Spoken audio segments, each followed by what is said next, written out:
Okay, so we're going to go ahead and do Chapter 5, Part 1 of Carbs and Lipids. You have this first image right here you can practice on once you're done with the notes. I highly recommend it. So let's go ahead and go over this PowerPoint. So what are the four biomolecules? Our four biomolecules we'll be talking about will be carbs, lipids, proteins, and nucleic acids. But before we talk about that, we're going to talk about the difference between monomers and polymers. Monomers are the subunits or the building blocks of biomolecules, while polymers are long chains of monomers joined together. So how are polymers synthesized? Well, carbs, proteins, and nucleic acids are built through dehydration synthesis. We get a hydroxyl from one monomer to combine with the hydrogen from the other monomer, forming water. Water is released and a covalent bond forms between the monomers. So let's break this down. Dehydration means that we're losing water. Synthesis means that we're actually building. So we have the hydroxyl group and the hydrogen from another either monomer or short polymer come together and make water, and then we end up forming a longer polymer. So let's go ahead and take a look at this processing piece. This says circle the atoms that would combine to form water in a dehydration synthesis. Now remember, it's a hydroxyl group and a hydrogen group that come together. So if you chose this hydroxyl and this hydrogen, that would have been acceptable. Or if you chose this hydroxyl and this hydrogen, that would have also been acceptable. So how are polymers broken down into monomers? Carbohydrates, proteins, and nucleic acids are broken down through hydrolysis. Water is added this time, and the covalent bond between monomers breaks. Hydroxyl is added to one monomer, and hydrogen is added to the other monomer, or the shorter polymer. So instead of hydrogen leaving, it's actually coming in, and then we're going to go ahead and break this apart. So let's look at these processes. Which one do you think is hydrolysis? So which one is causing the breaking, and which one is causing the making of dehydration synthesis? The answer is that the left one is dehydration synthesis because it is losing water and we are growing our polymer. This is considered hydrolysis because water is added and we have this being broken up. Hydrolysis means water and lysis means it's breaking apart. Next is a little summary of dehydration synthesis and hydrolysis. So dehydration synthesis is monomers becoming polymers.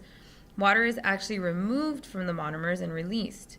For hydrolysis, polymers are breaking down into monomers, and this is where H2O, or water, is added to a polymer to separate it into monomers. We usually have enzymes that catalyze these reactions, and they actually speed it up. So there's three categories. So now we've talked about that, we're going to go on to carbohydrates. There's three categories of carbohydrates. We have monosaccharides, which are the simplest carbohydrates. They are going to give quick energy and can easily be used to make ATP. Examples are like glucose, ribose, fructose, and galactose. Disaccharide, di means two, are two monosaccharides joined together. Examples are like maltose, sucrose, and table sugar. For polysaccharides are made of many monosaccharides. These are used for energy storage and as building materials. Examples of these are like glycogen, starch, cellulose, and chitin. So which elements do carbohydrates contain? And what do you think triose, pentose, and hexose refer to? These are processing pieces that we'll go over in class. So why are monosaccharides often drawn as rings? If you look at this and you follow the way it is, it's not really a circular shape, it's like an irregular shape, but we still consider that a ring in chemistry and in biology. So in aqueous solutions, monosaccharides often form rings, since it is most stable in that form. So how do disaccharides form? Remember, it's a hydroxyl group from one and a hydrogen from the other. So they are formed by dehydration synthesis, and this is going to go ahead and create a glycosidic linkage, which is a type of covalent bond. So this area right here is considered a glycosidic linkage. The two main functions of polysaccharides are to have storage. So for example, we have glycogen in animals, starch in plants. For structural polysaccharides are used as building material by the cell. And examples are cellulose in plant cell walls and chitin in fungal cell walls. We'll come back to this processing piece in class on Thursday. So what's the difference between alpha and beta glucose? Just take a second to look. Can you tell how the hydroxyls are on different sides? How do you think this affects the structure of starch and glucose? We'll discuss this in class. So how does the chemical structure of cellulose and starch affect their function? In cellulose, but not starch, there are many hydrogen bonds between parallel molecules. This creates very strong fibers which are difficult to digest. We're going to go over why can humans digest starch but not cellulose. Glucose monomers in cellulose are bonded together differently than those in starch. Humans lack the enzyme to break the bonds in cellulose. Cellulose in food passes through our digestive tract as an insoluble fiber.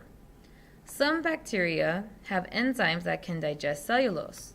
Many herbivores from cows to termites have symbiotic relationships with these microbes. So here's examples. These have microbes that help them digest the wood. Cows have microbes that help them digest the grass. So now that we've talked about carbs, we're going to go ahead and go on to lipids. The main function of lipids is energy storage. Humans and other mammals store their fat in adipose cells, and it's also used as a cushion for vital organs and insulating the body. So the main characteristics of lipids are that they're hydrophobic because they consist mostly of nonpolar hydrocarbons. The most biologically important lipids are fats, phospholipids, and steroids. So we're going to go ahead and go over this inside class, this processing piece. We're going to keep moving on. What are the building blocks of fats? Well, triglycerides or fats are composed of one glycerol, 3 fatty acids, and they're connected by ester linkages, which is a type of covalent bond. So what are the differences between saturated and unsaturated?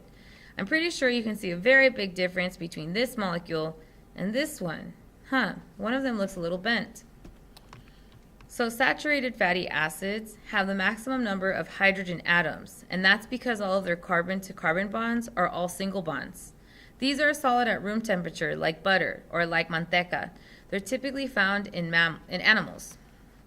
Unsaturated fatty acids are less than the maximum number of hydrogen atoms. They have one or more double bonds between them, which is what causes this kink right here. They are liquid at room temperature, just like oil, and they're typically found in plants. So which one is saturated and which one is unsaturated?